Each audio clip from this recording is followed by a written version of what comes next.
morning and welcome to the program Breakfast Show on Coal City 929 FM, Enugu, Nigeria. I'm your host, Ekene Odigwe. Today, as we reflect on World Health Day 2026, we're asking a very important question. What will it really take to achieve health for all? Because let's be honest, many Nigerians still struggle to access affordable, quality health care, from overcrowded hospitals to high out-of-pocket costs. The gaps are real. But beyond identifying the problems, today we also focus on solutions. Join me to unpack the critical issue are two respected health professionals, Reverend Father Associate Professor Paul Okoli, a chartered psychologist and chief clinical psychologist, lecturer, Department of Psychological Medicine, State University of Medical and Applied Sciences, SUMAS, Igbo-Eno, Enugu State. Dr. Ejiofor Mamah is the immediate past chairman of the Association of Medical Laboratory Scientists of Nigeria, Enugu State Branch, and Assistant Director of Medical Laboratory Services at UNTH, Ituku, Ozalla. You're both very welcome to the program. Thank you.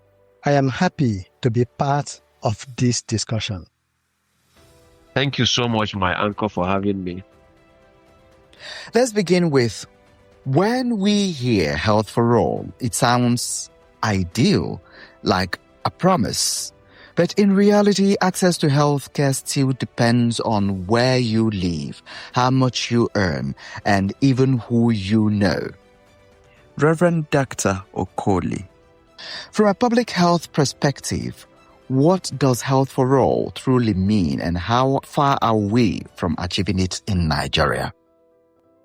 Healthcare for all. This means that every individual in Nigeria, regardless of his or her location, income, or social status, has access to quality health care without financial hardship in Nigeria. In Nigeria, this dream is still far from us because of certain reasons. Poor healthcare system, high out-of-pocket costs, and then disparity between rural and urban population. To achieve this dream of health for all in Nigeria, government is required to have a sustained investment in universal mental health coverage or health coverage, engage in community-based intervention, and of course, maintain a stronger health infrastructure. Dr. Mamah, from the laboratory and diagnostic side, which is often overlooked, how critical is accurate and timely diagnosis in achieving this goal of health for all? Coming to your question, the importance of accurate and timely diagnosis in achieving the goal of universal health coverage can never be overemphasized, because accurate and timely diagnosis of diseases is very critical in patient care and management. And as a medical laboratory scientist, prompt and accurate diagnosis of disease as well as timely release of diagnostic investigation is very important in the management of patients. And when we have a prompt and early diagnosis on patients and such a result comes out timely, it goes along in preventing the spread of diseases, also promotes palliative care, as well as rehabilitation and monitoring the progress of a disease condition. And a situation where a patient will run a test and it will last longer than expected, exceeding what we call the turnaround time, negates the goal of universal health coverage. When the result is timely released, it helps in prompt diagnosis of diseases. It prevents wastage of money in Medicare, because once it's promptly and timely released, it will give the physicians the necessary information, evidence-based information on how to manage a case at hand, and also reduce out-of-pocket expenditure, because the target of Sustainable Development Goal is to ensure that out-of-pocket expenditure is drastically reduced to the barest minimum. So with this, it is very, very critical that accurate and timely diagnosis should be upheld in health sector. Many people listening right now may have experienced long waiting times on available drugs or even being asked to pay upfront before treatment. What would you say are the biggest barriers preventing Nigerians from accessing quality health care today? Reverend Dr. Okoli. To achieve health for all in Nigeria, there is need for urgent scaling up of prepaid mechanisms like tax-funded public financing and community-based health insurance. If this is put in place, it will assist a lot of Nigerian population to attend to their health care without delay. First of all, I will spend more money on keeping people healthy before they get sick, especially making sure that everyone has a regular doctor or clinic they can visit for free or at a low cost. Secondly, I will check every new health rules or policies to make sure that such will help people who are often left out, like low-income families and rural dwellers, and that it guarantees that everyone will get basic medicine and test. Finally, I will bring mental health, help, and social services like help with housing and food, even right into regular doctors' offices. So people who come to visit the doctors will have something while they are waiting for their turn because their mind and body are connected. All right. Dr. Mamah. My uncle, a lot of factors can lead to long waiting time in the hospital, unavailable of drugs, and also patient paying upfront for their health care. Let me just start in the reverse order. Patients are paying upfront for their health services because of lack of funds.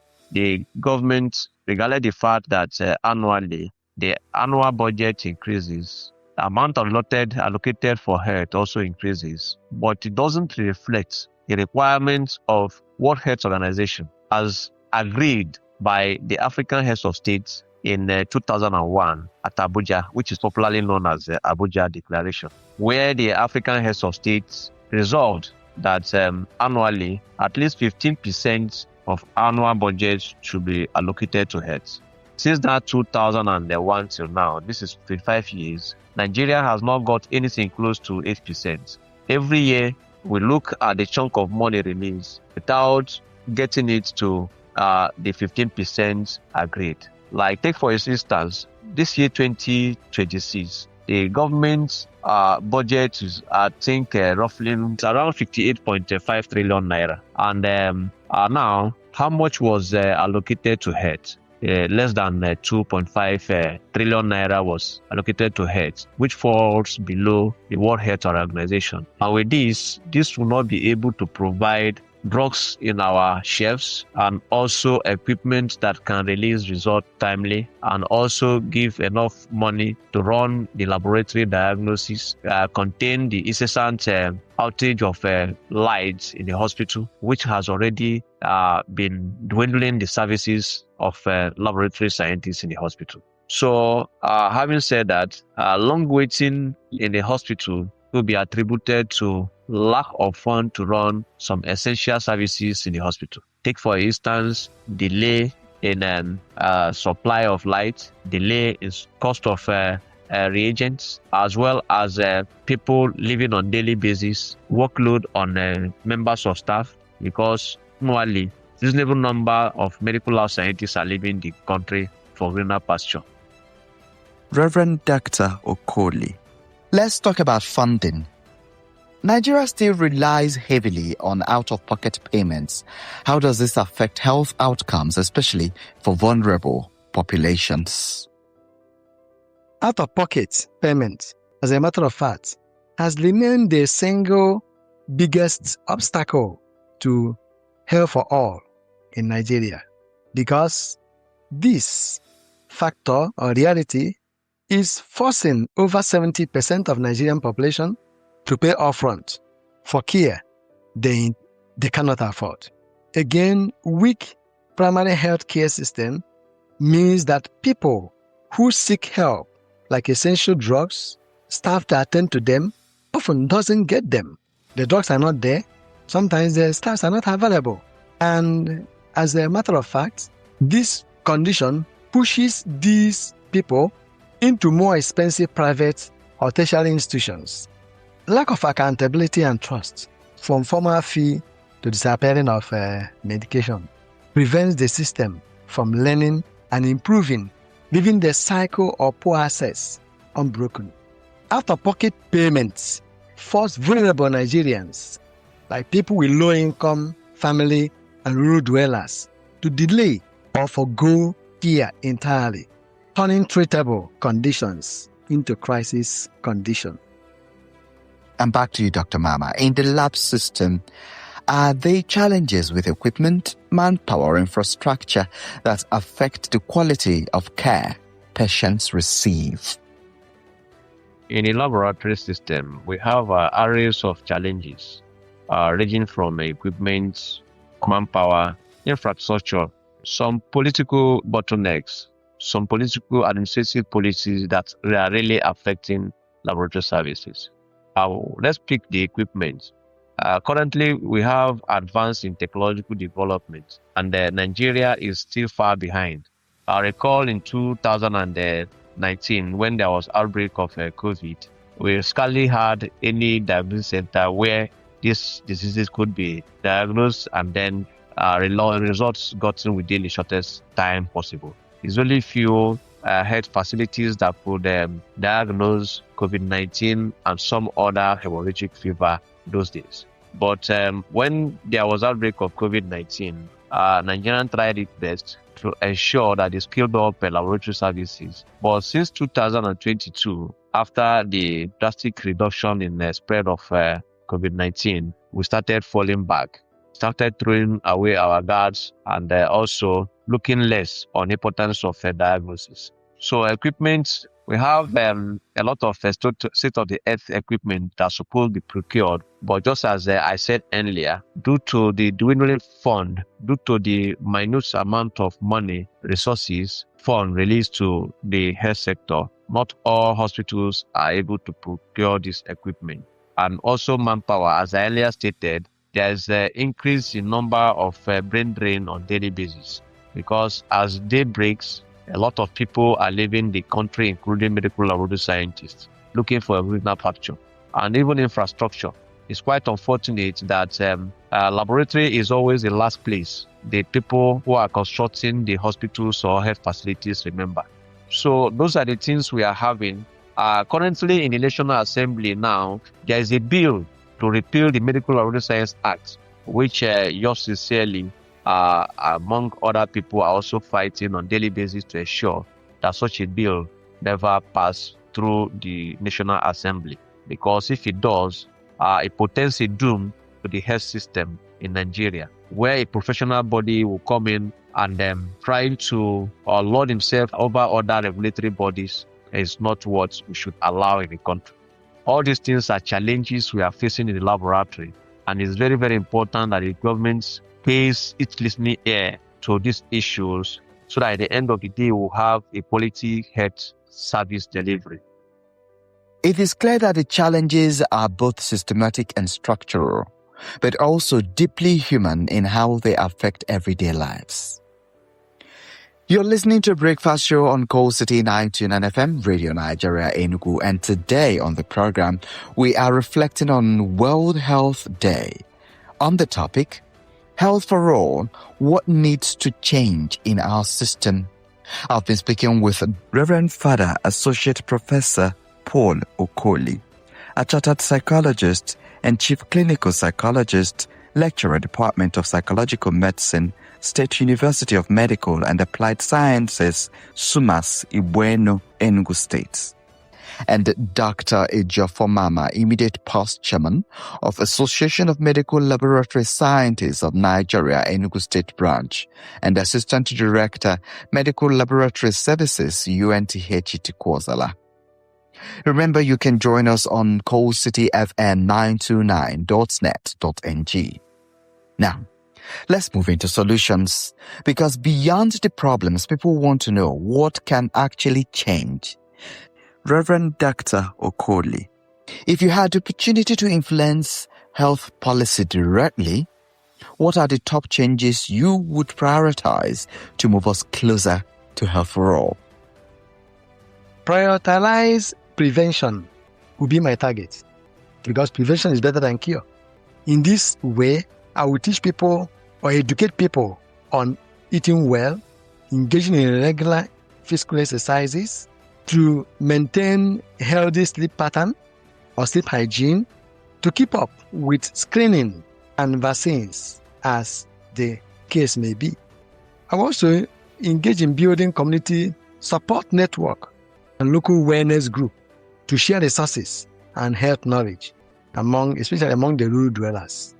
I will ensure that people come to medical visits and that a team also will be available for health education and providing health information that might benefit people at every of their visits, so that as they go after each visit, they will know that every other visit counts.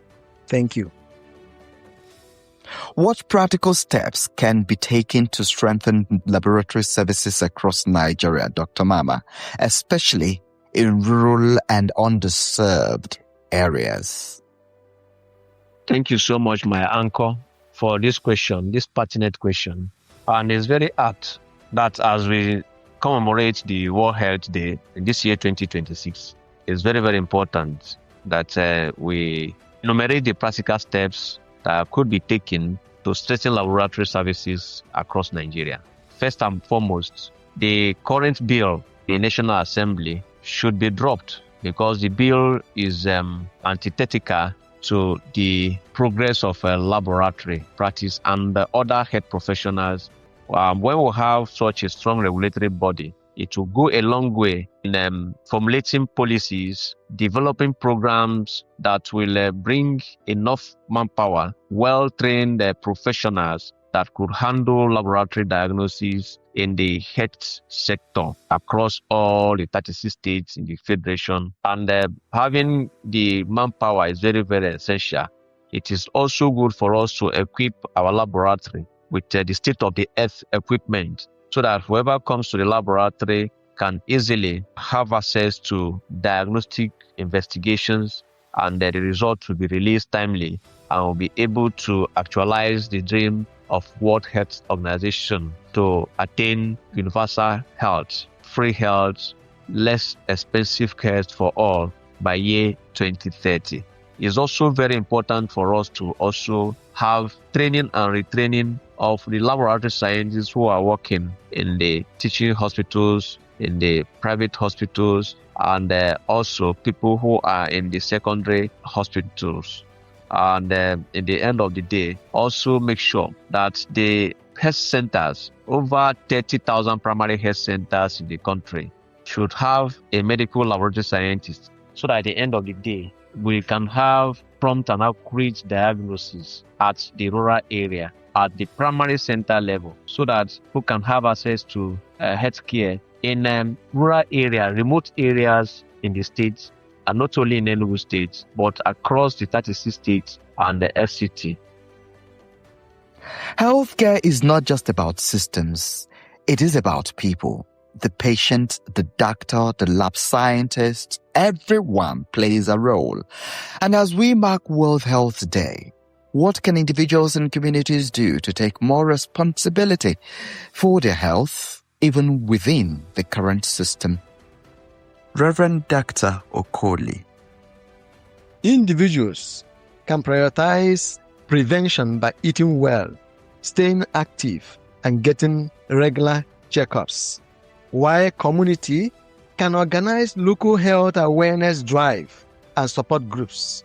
People should also advocate for themselves by asking questions during medical visits or follow-ups, and then following treatment plans faithfully. Small daily actions like hand washing, vaccination can go a long way to reduce the burden of healthcare system and protect everyone in the society. Thank you. Dr. Mamah. As we celebrate the World Health for year 2026 with the theme Together for Health, Stand with Science. This year's theme is apt, and this talks about evidence-based medicine. And when you talk of evidence-based medicine, we are talking of medical laboratory profession. The practical step that can be taken to strengthen the laboratory services is not out of reach. Based on my analysis, first of all, we have to make sure that we increase the amount of money in percentage. So let us say, okay, we are giving 6% of our annual budget instead of using amount of money, because when we equate it with amount of money, it will be huge. But when you now do the arithmetics, you find out that it fell short of the World Health Organization as agreed by the 54 heads of states in Abuja by 2020. So let us work it by percentage, not by physical cash. Then two, we also have to make sure that the governing boards regulating these hospitals, the regulating bodies also should be given autonomy. And that is why, as I stated earlier, the current bill before the National Assembly is a plague to health system. And also having said that, it's also important for us to ensure that we train and retrain health professionals, including medical lab scientists, from time to time. And also, when we empower these regulatory bodies, it will give them the zeal, it will give them the backbone, it will give them the strength of formulating policies that will guide the trainings of these younger colleagues who are going to take over the profession. And in the end, it will also help in containing the quackery in the country, because when we train somebody that knows his owners, he will be able to manage the diagnosis aspect of health system accurately, boldly, and with enough experience and knowledge. And even HIV, hepatitis, all these tests should be run from time to time so that you know your status, because we always believe that early diagnosis saves life. So with this, I wish you all, my audience, a happy celebration of World Health Day 2026. Thank you so much for having me. Well, it's been a powerful conversation. One thing is clear. Achieving health for all is possible, but it requires commitment from government, professionals, and citizens alike.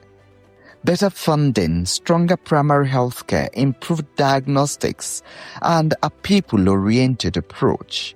These are not luxuries. There are necessities.